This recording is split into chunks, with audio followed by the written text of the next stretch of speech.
हाँ जी बेटा, late us start again today with the MCQ of relation function बेटा। For that हमारा जो फर्स्ट क्वेश्चन मींस कल तक जहां तक हमने कर लिए थे 10 क्वेश्चंस कर लिए थे। Let us start with now the 11th question बेटा। What that question is, the maximum number of equivalence relation on a set A मेरे पास है विद एलिमेंट्स 1 2 3 इज। ये कल हमने डिस्कस कर लिया था, एक बार फिर दोबारा बता देती हूँ कि maximum number of equivalence relation on a set with elements 1 2 3 बेटा वो मेरे पास कितने होते हैं, दैट आर 5 बेटा बेसिकली। क्योंकि हम रिलेशन कैसे बना सकते हैं, पहले 1 1 2 2 3 3 मैंने आपको बताया था, फिर एक एलिमेंट ऐड कर देते हैं जैसे 1 2, ठीक है, बीच में ऐड कर दिया ताकि सिमेट्रिक भी हो। अगर 1 2 ऐड किया तो 2 1 भी ऐड करेंगे और ट्रांजिटिव भी हो, दूसरा रिलेशन हो गया। थर्ड में मेरे पास है 3 पहले हो गए और एक ये 4 हो गया ना, तो फिफ्थ रिलेशन में क्या कि हम सारे के सारे लिख रहे हैं, तो टोटल 5 रिलेशंस हो गए, ठीक है।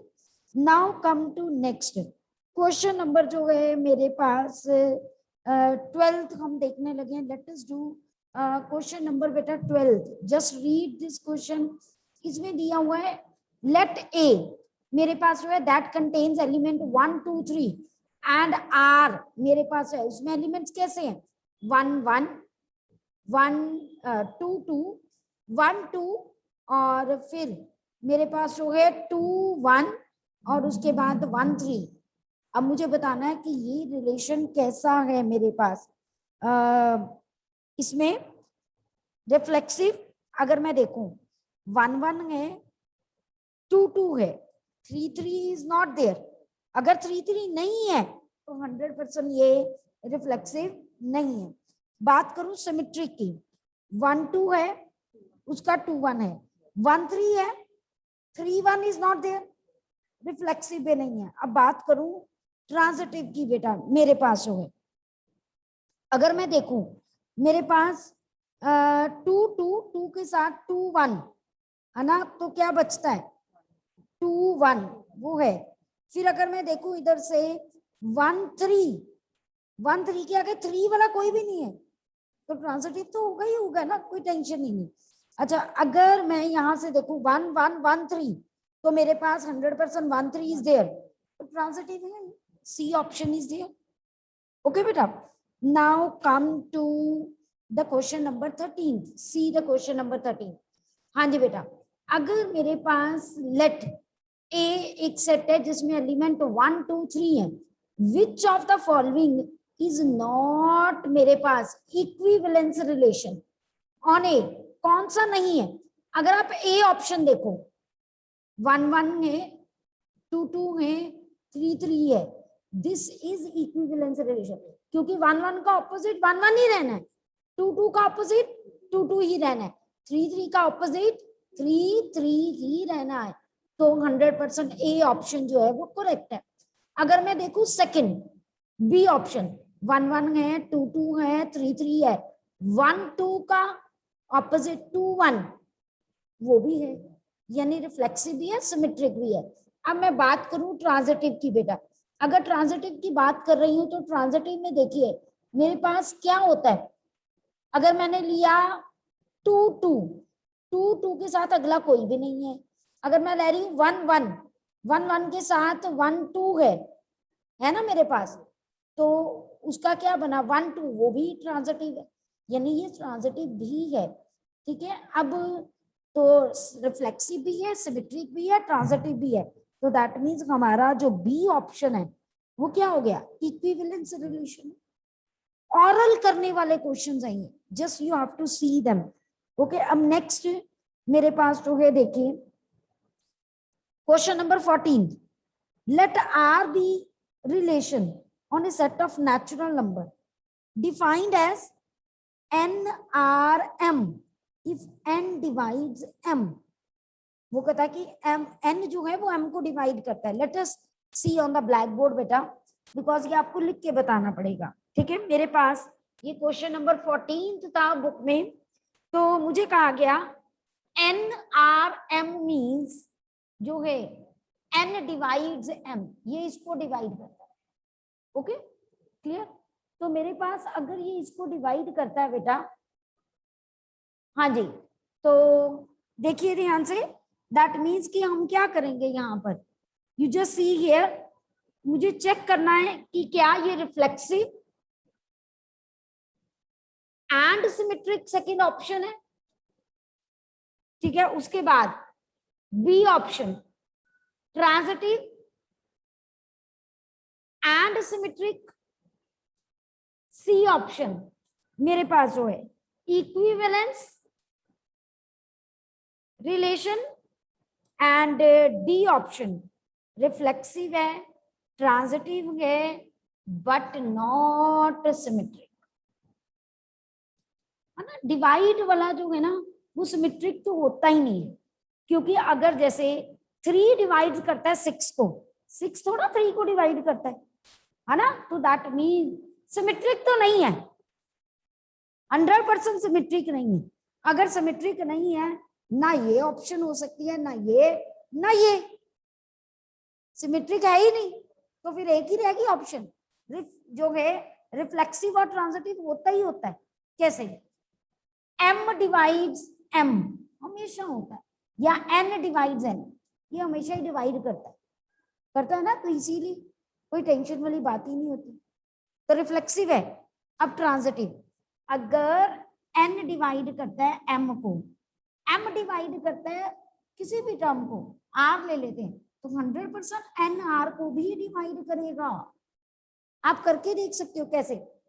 अगर n डिवाइड्स करता है m को मैं लिख सकती हूँ k into N, m divide करता है r को, तो इसका मतलब r को मैं लिख सकती हूँ p इंटू जो है m। अब मैं क्या करूं, ये m की वैल्यू यहां पर पुट कर दूं, r is equal to k, p लिखा हुआ था k m n, तो क्लियर कट है। r को मैंने मल्टीपल ऑफ n लिख दिया, तो दैट मीन्स n क्या करेगा, r को डिवाइड करेगा, यानी ट्रांजिटिव भी है। ऑप्शन कौन सी रखी हमने, डी। ओके बेटा, क्लियर? बात समझ आ गई सबको? चलिए लेट अस सी बेटा नेक्स्ट क्वेश्चन मेरे पास जो है।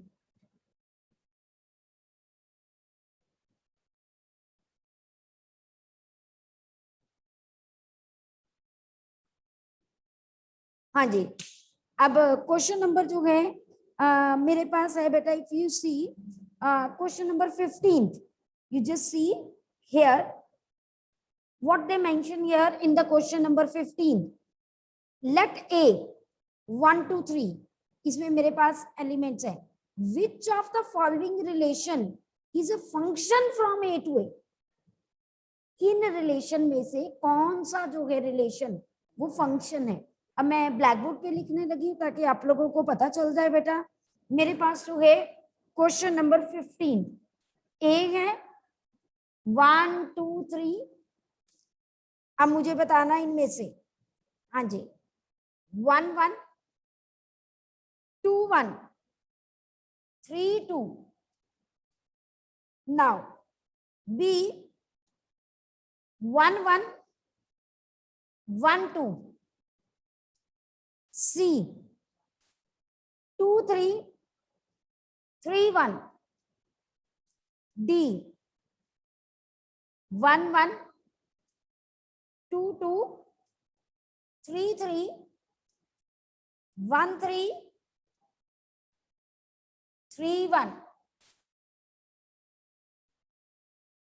अब हम क्या कहते हैं बेटा, एक रिलेशन एक फंक्शन कब बनता है, जब हर किसी की इमेज एग्जिस्ट करती है ना।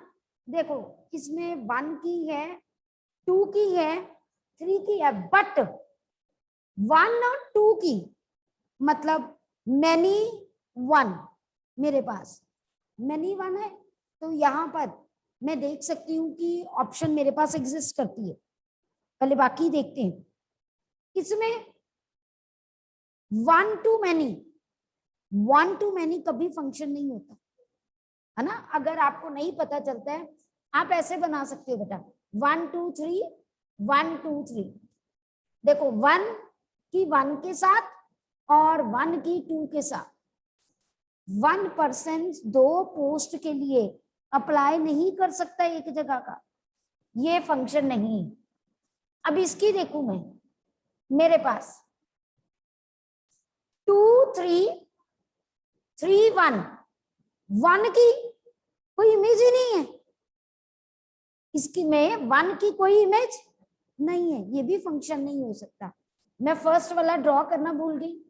1 की 1, 2 की 1, 3 की 2, यहां पर मेरे पास जो है ये फंक्शन हो सकता है, कोई प्रॉब्लम नहीं। Many to 1 is a function. अब लास्ट पहले देखें, ठीक है, डी को भी चेक कर ले। तो डी में मेरे पास क्या था, लेट अस सी। हाँ जी, 1 की 1 के साथ, 2 की 2 के साथ, 3 की 3 के साथ, अब 1 की 3 के साथ, हाँ जी 3 की 1 के साथ, ये 1 टू मैनी। हाँ जी, मेरे पास जो है यहां पर भी 1 टू मैनी, 1% दो पोस्ट के लिए अप्लाई नहीं हो सकता, ये भी कैंसल, ये भी कैंसल, ऑप्शन कौन सी लगी होंगे, 1। ओके बेटा, क्लियर? ड्रॉ करके बेस्ट रहता है। वैसे भी याद रखो 1 टू मैनी, एक बंदा एक से ज्यादा फंक्शन पे नहीं जा सकता। मैनी टू 1 वो पॉसिबल है, बहुत सारे बंदे एक ही फंक्शन में आ सकते हैं। Okay Rasika, clear? रसिका क्लियर बेटा? चलिए नेक्स्ट क्वेश्चन बेटा, मेरे पास जो है 16th question, let us see question number 16 बेटा, what is given in this question, read it. Question number 16, let A that is equal to the element containing 1 2 3 and b, इसमें क्या आएगा 1 3 4, then which of the function जो है from a to b, which of the following is a function from a to b। अब options दी हुई हैं, let us सी, मेरे पास options क्या दी हुई हैं, ठीक है, एलिमेंट्स वैसे ही हैं बट हमें देखना है। चलिए पहला 1 2 1 3 2 3 3 3, फर्स्ट ऑप्शन दिए। सेकंड मेरे पास जो है 1 3 2 4, चलिए समयांक आप बताओगे सोच के बेटा, 1 3 2 3 3 3, फोर्थ डी ऑप्शन 1 2 2 3 3 4 3 2। हाँ जी, आपने बताना है इनमें से कौन सा जो है वो फंक्शन है from A to B, which of the following is a function from A to B. Check करिए बना के ध्यान से। हाँ जी, यहाँ पर पहले में 1 2 के साथ भी है, 1 3 के साथ भी है, 1 टू मैनी मेरे पास जो है पॉसिबिलिटी नहीं होती है, फंक्शन नहीं है ना 1 टू मैनी बेटा, 1 टू मैनी, एक बंदा एट ए टाइम दो फंक्शन में नहीं हो सकता, ठीक है, तो that means this is not a function, पहला तो कट ही गया। अब अगला देखो, 1 का 3 के साथ, 2 का 4 के साथ, 3 की कोई इमेज ही नहीं, बुला दिया, बुलाया है ना, कोई सेटिंग नहीं, कोई कुछ नहीं, कोई कार्ड नहीं, कोई कुछ नहीं, तो सेकंड भी ऑप्शन नहीं है। थर्ड 1 का 3 के साथ, 2 का 3 के साथ, 3 का 3 के साथ, मैनी टू 1 पॉसिबल है, सारी पोजीशंस तो ऑक्यूपाइड है ना, है कि नहीं है, कितने सारे बंदे एक ही फंक्शन में जा सकते हैं, तो दैट इज पॉसिबल। पर डी भी चेक कर लिया करो एक बार, है ना। लेट अस सी, अब देखिए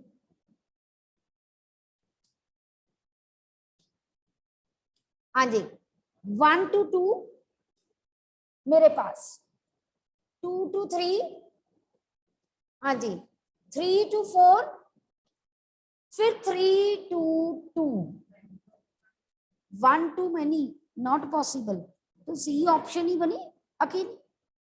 क्लियर बेटा, कोई डाउट तो नहीं किसी को? चलें आगे, लेट अस सी बेटा।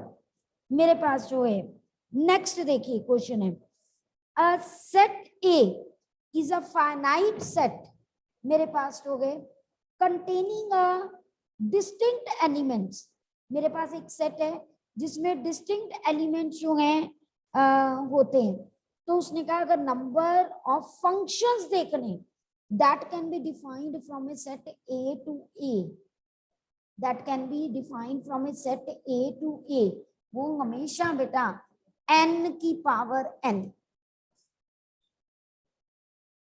हाँ जी फैक्टोरियल, ओके बेटा clear, n power n, just wait बेटा वेट, चल रही रसिका, हाँ जी ये बात पता चल गई कि number of function from A set A to itself is always, जितने एलिमेंट ए में उसकी पावर, ठीक है। वैसे अगर डिफरेंट हो, नंबर ऑफ एलिमेंट्स डिफरेंट हो, तो पता क्या होता है कि ए टू बी है ना, तो ए के जितने एलिमेंट है पावर जितने बी के एलिमेंट, ओके क्लियर, बात समझ आ गई। चलिए अब एक करते हैं next question, if the set A contains 5 element, एक सेट ए में अगर 5 एलिमेंट है और सेट बी में 6 एलिमेंट्स है, मेरे पास सेट बी में 6 एलिमेंट्स हैं, then how many 1 1 and onto function जो है मेरे पास पॉसिबिलिटी है, 1 1 एंड ऑन टू। मैं आपको यहाँ क्लियर कट बता दूं, फ्रॉम ए टू बी लिखना है ना, अगर यहाँ नंबर ऑफ एलिमेंट्स ही कम है तो ये 1 1 ऑन टू बन ही नहीं सकता। यहाँ number of elements basically n of a greater than equal to n of b होना चाहिए, ओके बट यहाँ क्या है, n of a is less than n of b, so that means zero functions are available। बात समझ आ गई बेटा, हाँ function 1 1 and onto function, so that means possibility नहीं, ओके रसिका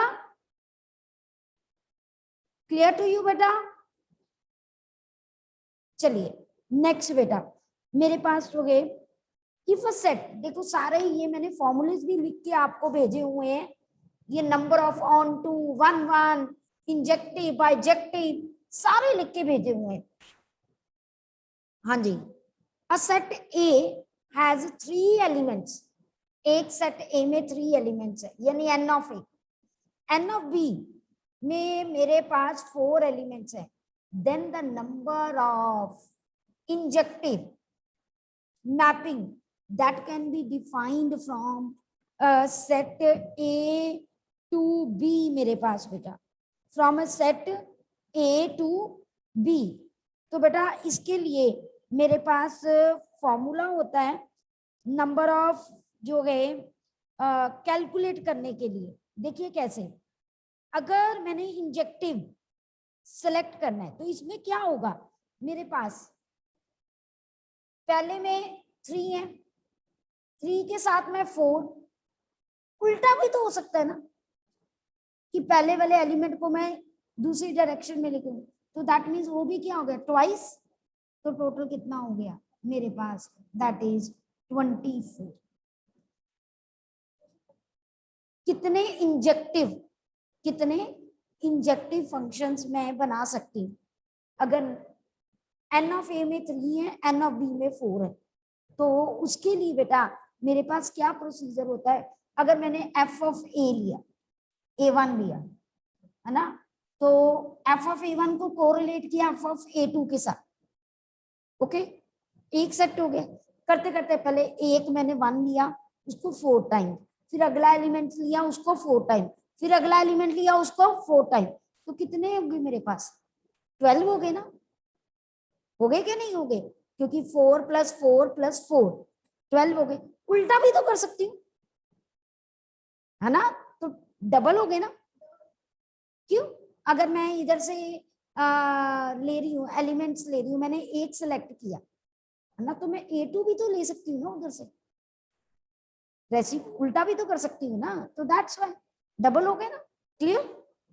ठीक है बेटा, आज के लिए इतना ही। Hope you will learn this topic, or that is too important to learn number of injective on to 1 1, ये सारे अच्छी तरह करने वाली चीजें बेटा, learn it so that it will help you a lot.